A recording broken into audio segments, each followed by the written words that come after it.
शेतकऱ्यांसाठी मनोज रांगेंच्या सरकारकडे 8 मागण्या. संपूर्ण कर्जमाफी द्या आणि शेतीला नोकरीचा दर्जा देण्याची मागणी. दिवाळीपर्यंत मागण्या मान्य न झाल्यास आंदोलनाचा इशारा.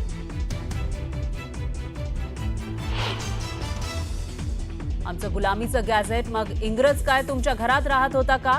आमच्या लेकरांना थेट गुलाम बोललं गेलं. नाव न घेताच रांगेंनी पंकजा मुंडेंना सुनावलं. छगन भुजबळ बावचळलेत. म्हशीसारखं थोडे दिवस पाण्यात बांधायचं. मनोज रांगेंचा भुजबळांवर हल्लाबोल. कार्यकर्त्यांच्या गोंधळामुळे पंकजा मुंडे संतापल्या. भगवानगडाचा दसरा माझ्याकडून हिरावून घेतला असं म्हणत पंकजा मुंडे कार्यकर्त्यांवर भडकल्या. खोटी कामं करू नका आणि गुंडांना पोसू नका. पंकजा मुंडेंच्या कार्यकर्त्यांसह नेत्यांनाही कानपिचक्या. जातीवाद आणि धर्मवादाचे राक्षस उभे. जातीपातीच्या भिंती पाडून जातींना एकत्र आणण्याचं काम करण्याची गरज. जातीवादावरून सुरू असलेल्या राजकारणावर पंकजा मुंडेंचं खोचक टोला. ओबीसींचं आरक्षण काढून दुसऱ्याला देऊ नका. या ताटातलं त्या ताटात देऊ नका. तुम्ही कोणाला फसवताय? आरक्षणाच्या मुद्द्यावरून धनंजय मुंडेंचं मोठं विधान.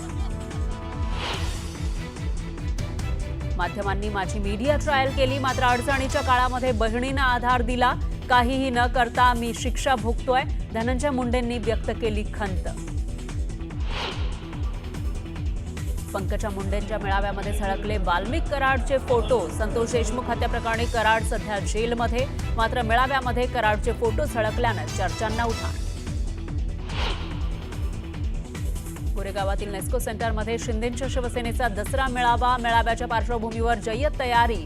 मेळाव्यामध्ये शिंदे काय बोलणार याकडे राज्याचं लक्ष. शिवाजी पार्कमध्ये ठाकरेंच्या शिवसेनेचा दसरा मेळावा. मेळाव्यामध्ये राज ठाकरे आणि उद्धव ठाकरे एकत्र येणार का याकडे लक्ष. तर शिवाजी पार्कमध्ये चिखलाचं साम्राज्य. भूमिका जरी एक असल्या तरी 2 स्वतंत्र पक्ष. बंधू एकत्र येण्यासंदर्भात भूमिका जाहीर करण्याचा अधिकार पक्षप्रमुखांचा. संजय राऊतांचं सूचक विधान.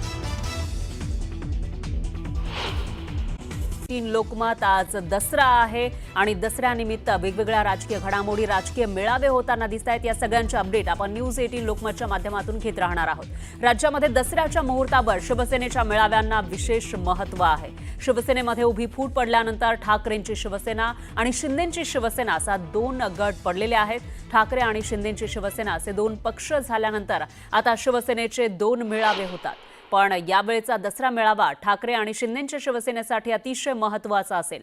कारण हा मेळावा मुंबई महापालिका निवडणुकीच्या तोंडावर होतोय. महापालिका निवडणूक ही दोन्ही पक्षांसाठी अस्तित्वाची लढाई असेल. त्यामुळे दसरा मेळाव्यामध्ये उद्धव ठाकरे आणि एकनाथ शिंदे काय बोलणार याकडे राज्याचं लक्ष लागलंय. शिवाजी पार्कवर होणाऱ्या मेळाव्यामध्ये ठाकरे बंधू एकत्र येणार काय याकडे सुद्धा सर्वांचंच लक्ष लागलंय.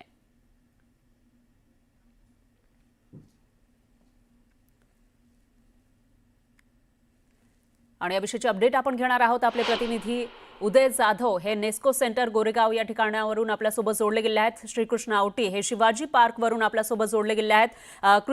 श्रीकृष्ण, तुमच्याकडे सगळ्यात आधी मी येते. इथं ठाकरेंचा मेळावा होतोय. सध्याची काय परिस्थिती आहे? कारण कालपर्यंत पाऊस होता आणि आताही थोडा फार रिमझिम पाऊस पडताना दिसतोय. नक्कीच मी सध्या उपस्थित आहे दादर येथील छत्रपती शिवाजी पार्क येथे, जिथे उद्धव ठाकरे शिवसेना उद्धव बाळासाहेब ठाकरे यांच्या शिवसेनेचा दसरा मेळावा पार पडणार आहे. आणि हळूहळू जे आहे ते शिवसैनिक महाराष्ट्राच्या कानाकोपऱ्यातून या दादरकडे वळताना, शिवाजी पार्क येथे वळताना आपल्याला पाहायला मिळतात. आणि अगदी पावसाची बारी रिमझिम जरी सुरू असली तरी शिवसैनिकांचा उत्साह काही कमी होताना आपल्याला पाहायला मिळेल. माझ्या मागे पाहू शकतो आपण शिवसैनिक जे आहे ते अगदी मुख्यद्वाराच्या याच शिवाजी पार्कच्या मुख्यद्वारावरती जमायला हळूवारपणे सुरू झाले. आणि त्यांच्याकडे आपण बॅनर देखील पाहू शकतो.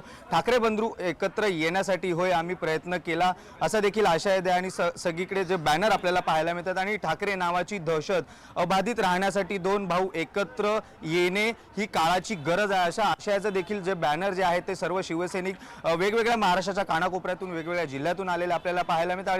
अगदी पाहायला गेलं तर मराठी मेळावा, विचार ठाकरेंचा, आवाज महाराष्ट्रांचा असा आशय देखील जे आहे ते बॅनरवरती आपल्याला पाहायला मिळतं. आणि खरं तर या संपूर्ण मेळाव्यात आहेत महाराष्ट्राच्या कानाकोपऱ्यातून जे शिवसैनिक आलेले आहेत आणि खरं तर पाहायला गेलं तर जो आता पूर आलेला होता आणि संपूर्ण पूरग्रस्त परिस्थिती आपल्याला मराठवाड्यात पाहायला मिळेल, त्या मराठवाड्यातून देखील काही लोक आलेले आहेत. काय सांगाल, तुमच्याकडे पूर परिस्थिती निर्माण झालेली आहे, अनेक नुकसान देखील झाले आहेत, तरी तुम्ही आज मेळाव्यासाठी दादर येथे मुंबईत आलेला आहात, काय सांगाल? पूर परिस्थिती आमच्याकडे जवळपास 1 महिन्यापासून सतत पूर परिस्थिती आहे आणि आमच्या नुसत्या 1-2 जिल्ह्यातच नाही, छत्रपती संभाजीनगरमध्ये तर संपूर्ण मराठवाड्यामध्ये महाभयंकर पूरस्थिती जवळपास 1 महिन्यापासून निर्माण झालेली आहे. अनेक शेतकऱ्यांची गुरंढोरे वाहून गेले, अनेकांची शेती वाहून गेली. ज्या गावांनी कधी नव्हे खडक पाहिलेला नव्हता तो या महापुरामुळे तो आम्हाला खडक पाहायला भेटला. म्हणजे एवढी महाभयंकर पुराची परिस्थिती निर्माण झाली होती.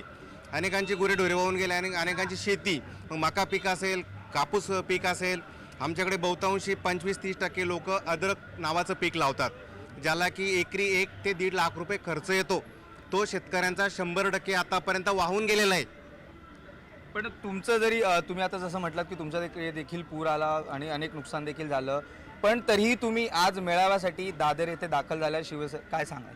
आजचा जो मेळावा आहे शिवतीर्थावरचा तो आगळा वेगळा असणार आहे. 2 ठाकरे बंधू एकत्र येणार असल्यामुळं याला अनन्यसाधारण असं महत्त्व प्राप्त होणार आहे. काय वाटतं, ठाकरे बंधू एकत्र येतील? महाराष्ट्र राज्य अबाधित राहण्यासाठी आणि मुंबई आपल्या महाराष्ट्रामध्ये अबाधित राहण्यासाठी 2 भाऊ एकत्र येणं गरजेचं आहे. नक्कीच आपण पाहू शकतो फरा की 2 भाऊ एकत्र येणं गरजेचं. आणखीन काही शिवसैनिक आपण थेट त्यांच्याशीच बोलणार. काय सांगाल, आज तुम्ही दसरा मेळाव्यासाठी सोनं लुटण्यासाठी काय नक्की? आम्ही संभाजीनगर जिल्ह्यातून सिल्लोड, सोयगाव, कन्नड, सोयगाव विधानसभा मतदारसंघातून आलेलो आहे.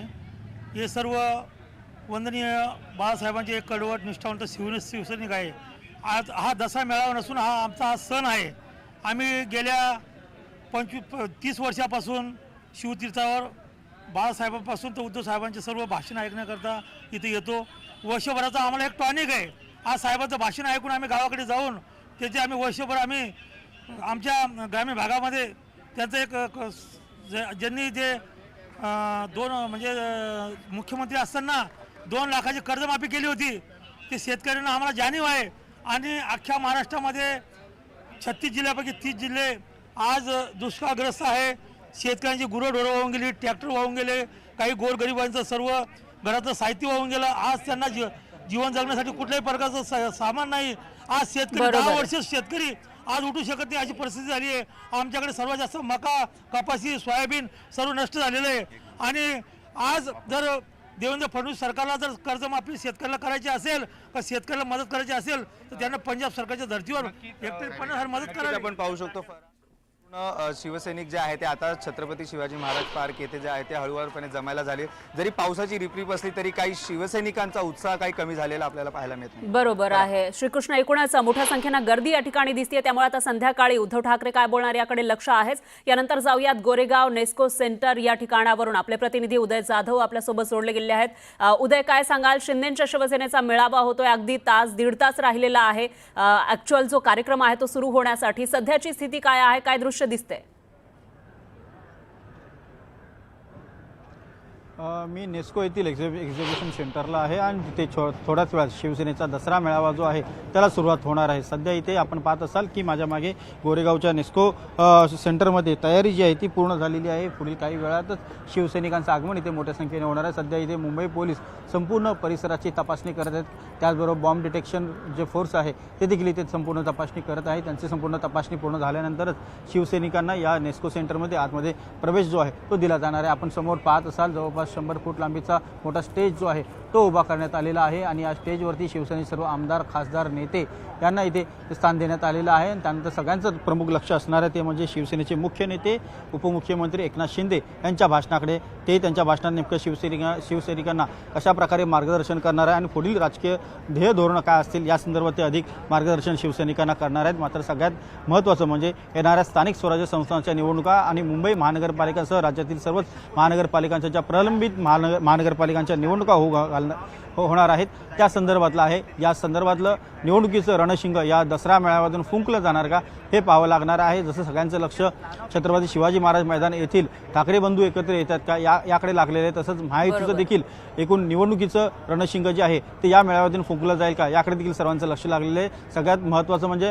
राज्यामध्ये ओला दुष्काळ जो आहे तो सुरू झालेला आहे। आपत्तीग्रस्त शेतकरी मोठ्या संख्येने आहे, आक्रोश करत आहेत, त्यांना मदतीचा हात जो आहे तो शिवसेनेने मोठ्या प्रमाणात केलेला आहे। उपमुख्यमंत्री एकनाथ शिंदे यांनी जी पत्रकार परिषद घेतली होती त्या पत्रकार परिषदेमध्ये त्यांनी स्पष्टपणे सांगितलं होतं की आम्ही दसरा मेळावा पारंपरिक जो मेळावा आहे तो करणारच, मात्र त्याचबरोबर जो आपत्तीग्रस्त शेतकरी आहे त्यांना मात्र आम्ही मदतीचा हात देणार आहे, त्यांना मदतीचं तोरण जे आहे ते शिवसेना सर्वप्रथम बांधणार आहे, त्यांचा दसरा आणि दिवाळी गोड करणार आहे आणि मगच आम्ही आमचे दसरा मेळावा जे आहे ते साजरे करणार। त्यानुसार उपमुख्यमंत्री एकनाथ शिंदे यांनी त्यांच्या शिवसैनिकांच्या मार्फत अनेक मदतीचा जो ओघ आहे तो आजच्या या कार्यक्रमामध्ये सुद्धा उपमुख्यमंत्री शिंदे याविषयी काही बोलतात का याकडे लक्ष असेल, याविषयीची अपडेट आपण घेत राहूयात।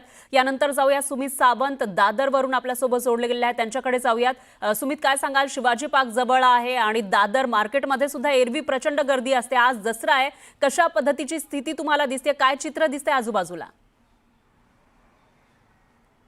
मी तुम्हाला थेट इथलं हे दृश्य दाखवतो। इथे हे घर राज ठाकरेंचं आहे, म्हणजे या परिसरात मी आहे आणि इथला रस्ता सध्या बंद केलेला आहे। रस्ता बंद केला आहे आणि कोणतंही वाहन इथून येऊ जाऊ दिलं जात नाहीये। दुसऱ्या बाजूला पोलिसांचा देखील फौजफाटा इथे मोठा तैनात करण्यात आलेला आहे। तिकडे पोलिसांनी समोर आत जाण्यासाठीचा रस्ता आहे, म्हणजे शिवाजी पार्कमध्ये आत जाण्याचा हा रस्ता आहे आणि त्या रस्त्यावर देखील पाऊस आता रिमझिम पाऊस सुरू झाला आहे। एका बाजूला चिखल होतं पण सुकलेलं होतं, पण आता जर पाऊस असा सुरू झाला तर मग चिखल आणखी वाढेल आणि त्यानंतर मग आत बसणं कठीण होऊ शकतं किंवा खुर्च्यांवरच बसावं लागेल, कुठेही उभं राहता येणार नाही आहे। आणि चिखल जर वाढलं तर इथे आत जाणारी वाहनं, म्हणजे अगदी उद्धव ठाकरेंचं वाहन जरी असेल तरी ते देखील आत जाणं कठीण होऊन जाईल। तर दुसऱ्या बाजूला आता पावसाच्या नंतर आता तरीही पाऊस कितीही असेल तरी शिवसैनिकांना थांबवू शकत नाही। शिवसैनिक हळूहळू जमायला सुरुवात झालेली आहेत। संध्याकाळी 5 नंतरची वेळ आहे, त्यामुळे आता हळूहळू शिवसैनिक सगळे यायला लागले आहेत। सगळ्या राज्यभरातून शिवसैनिक येतात आणि 1 लाखापेक्षा अधिक शिवसैनिक जमा होतील इथे, असं स्थानिक आमदारांकडून किंवा विभाग प्रमुखांकडून सांगितलं जातं आणि तशी जय्यत तयारी देखील करण्यात आलेली आहे। पण दुसऱ्या बाजूला उद्धव ठाकरे नेमका आज काय मार्गदर्शन करणार? कारण दरवर्षी ज्यावेळेला दसरा मेळावा असतो, दसरा मेळावा हा शिवसैनिकांसाठी असतो, शिवसैनिकांना ऊर्जा देणारा, आणि दुसरं म्हणजे शिवसैनिकांना पुढच्या वर्षीची काय तयारी असेल किंवा वर्षभरामध्ये काय काय कार्यक्रम हाती घ्यायचे आहेत किंवा काय काय आपली योजना असणार आहे, पुढची दिशा पक्षाची काय असणार आहे, हे दसरा मेळाव्यामधून सांगितलं जातं आणि म्हणूनच शिवसैनिक सगळे दसरा मेळाव्यासाठी जमा होतात। ताई, कुठून आलात तुम्ही? शाहूवाडी। शाहूवाडी कुठे आला? कोल्हापूर जिल्ह्यातून आलोय आम्ही। शिवसेनेचे सर्व पदाधिकारी हे आमचे तालुका प्रमुख आहेत शिवसेनेचे। बरं, काय तालुका प्रमुख साहेब, किती सगळे तुमचे कार्यकर्ते येतात कोल्हापूरमधून? कोल्हापूरमधून आमच्या बरोबर शेवट आहे, तालुक्यातून हां, 1000 कार्यकर्ते आलेले आहेत, अजून औंधवे आहेत। अच्छा, तर 1000 कार्यकर्ते आलेत आणि आणखी कार्यकर्ते येत आहेत आणि आणखी शिवसैनिक संध्याकाळपर्यंत जमतील बरोबर आणि आहे, शिवाजी सुमित. पार्क पूर्णपणे भरला जाईल असं सध्या कार्यकर्ते सांगतात। बरोबर आहे, एकूणच गर्दी वाढताना दिसते, राज्यभरातील कार्यकर्ते येताना दिसत आहेत। याविषयीची अपडेट आपण घेत राहूयात। यानंतर जाऊयात आपले प्रतिनिधी तुषार रूपनवर यांच्याकडे, तेही दादरमधूनच आपल्यासोबत जोडले गेले आहेत। सध्या तुम्ही कुठे आहात तुषार, आणि काय चित्र तुम्हाला आजूबाजूला दिसतंय?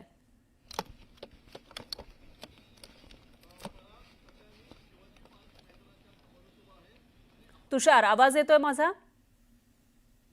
आपण हा, बोला, शिवाजी बोला. पार्क मैदानावरती सध्या मी उभा आहे फरा, आणि शिवाजी पार्क मैदानावरची दृश्य आपण मी सर्व न्यूज 18 लोकांच्या प्रेक्षकांना दाखवतोय। सध्या आता शिवाजी पार्क मैदानावरती पुन्हा पावसाला सुरुवात झालेली आहे।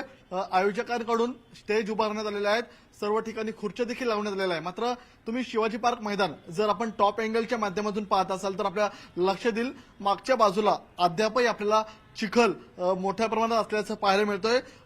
दुपारी 2 पर्यंत अशी परिस्थिती होती की या भागामध्ये कडक ऊन पाहायला मिळत होतं, मात्र आता पुन्हा एकदा आपण या भागामध्ये परिस्थिती पाहिली असेल तर पावसाला सुरुवात झालेली आहे। हा मुसळधार जरी पाऊस नसला तरी रिमझिम पावसाची आपल्याला या परिसरात सुरू असल्याचं पाहायला मिळतंय। साधारणतः 5:30 वाजताच्या सुमारास सर्व शिवसैनिक आपल्याला महाराष्ट्रभरातून या परिसरामध्ये जमा होण्यास सुरुवात होणार आहे। मात्र जर असाच रिमझिम पावसाची सुरू राहिली तर आपल्याला आजच्या सभेवरती पावसाचं सावट पाहायला मिळू शकतं, कारण की आतापर्यंत आपण पाहिलं असेल तर सर्व दादर असेल किंवा आजूबाजूच्या परिसरातल्या शिवसैनिकांनी संपूर्ण तयारी केल्याचं पाहायला मिळतंय। सभेच्या ठिकाणी जितकं शक्य होईल तितकी माती देखील टाकण्याचं पाहायला मिळतंय. मात्र आता पुन्हा एकदा जर पाऊस सुरू झाला तर आपल्याला या ठिकाणी सभेवरती पावसाचं सावट पाहायला मिळणार आहे. आत्ताची परिस्थिती पाहिली असेल तर रिमझिम पावसाची सुरू आहे, मुसळधार पाऊस सुरू नाहीये. मात्र काही भागांमध्ये आपण या टॉप अँगलच्या माध्यमातून पाहू शकता की अनेक कोपऱ्यांमध्ये चिखल सदृश्य परिस्थिती असल्याचं पाहायला मिळतंय. अजूनही जे शिवसैनिक आहेत ते शिवसैनिक आपल्याला चिखल काढण्याचं काम करतायत, त्यावरती मातीचा भराव टाकण्याचं काम करताना पाहायला मिळत आहेत. मात्र जर पावसाची अशीच रिमझिम कायम सुरू राहिली तर आपल्याला या मैदानामध्ये मोठा चिखल पाहायला मिळू शकतो. मात्र फरा आता 4 वाजलेले आहेत. साधारणतः तासाभरानंतर शिवसैनिक प्रामुख्याने जो MMR रिजन परिसर आहे, ठाणे असेल, नवी मुंबई असेल, बाजूला पालघरचा परिसर असेल, वेस्टर्न मुंबईचा परिसर असेल, या भागातले शिवसैनिक आपल्याला 5 वाजताच्या सुमारामध्ये मैदानामध्ये दाखल होताना सुरुवात होतील. साधारणतः 5 ते 7 या 2 तासामध्ये आपण आतापर्यंतचा दसरा मेळाव्याचा इतिहास आहे. 5 ते 7 पर्यंत शिवसैनिक आपल्याला मोठ्या संख्येने जमा होताना पाहायला मिळतात आणि 8 वाजता सभेला खऱ्या अर्थाने सुरुवात होत असते. मात्र जर या 2 तासांमध्ये पाऊस पडला नाही तर आपल्याला सभा सुरळीत पार पडताना पाहायला मिळू शकते. मात्र आताची पावसाची परिस्थिती पाहता जो रिमझिम पावसाची रिपरिप सुरू आहे तोच पाऊस जर पुढील 2 तासामध्ये सुरू राहिला तर मात्र सभेवरती पावसाचं सावट आपल्याला कायम आहे असं बोलावं लागेल. बरोबर आहे तुषार. एकूणच जर हा पाऊस असा पद्धतीने सुरू राहिला तर मात्र हा जो दसरा मेळावा आहे ओपन स्पेसमध्ये होणार आहे शिवसेना युबीटीचा. त्या ठिकाणी तयारी तर दिसते पण त्याच वेळेला बाजूला आपल्याला चिखल सुद्धा दिसतोय आणि पावसामध्ये आता हे सर्व शिवसैनिक कशा पद्धतीने उभे राहणार, कसा हा मेळावा होणार याविषयी एक प्रश्नचिन्ह निर्माण झालं आहे आणि इथले प्रत्येक अपडेट आपण घेत राहणार आहोत. धन्यवाद तुम्ही दिलेल्या या सविस्तर माहितीसाठी आणि हे एक्सक्लुझिव्ह दृश्य आपल्या प्रेक्षकांना दाखवले त्याबद्दल. त्याचबरोबर आपले प्रतिनिधी श्रीकृष्ण आवटी हे सुद्धा आपल्यासोबत जोडले गेले होते आणि उदय जाधव हे नेस्को सेंटरमधून आपल्यासोबत होते. सुमित सावंत हेही होते. तुम्हा सगळ्यांचे धन्यवाद. तुमच्याकडून आपण अपडेट्स घेतच राहूयात.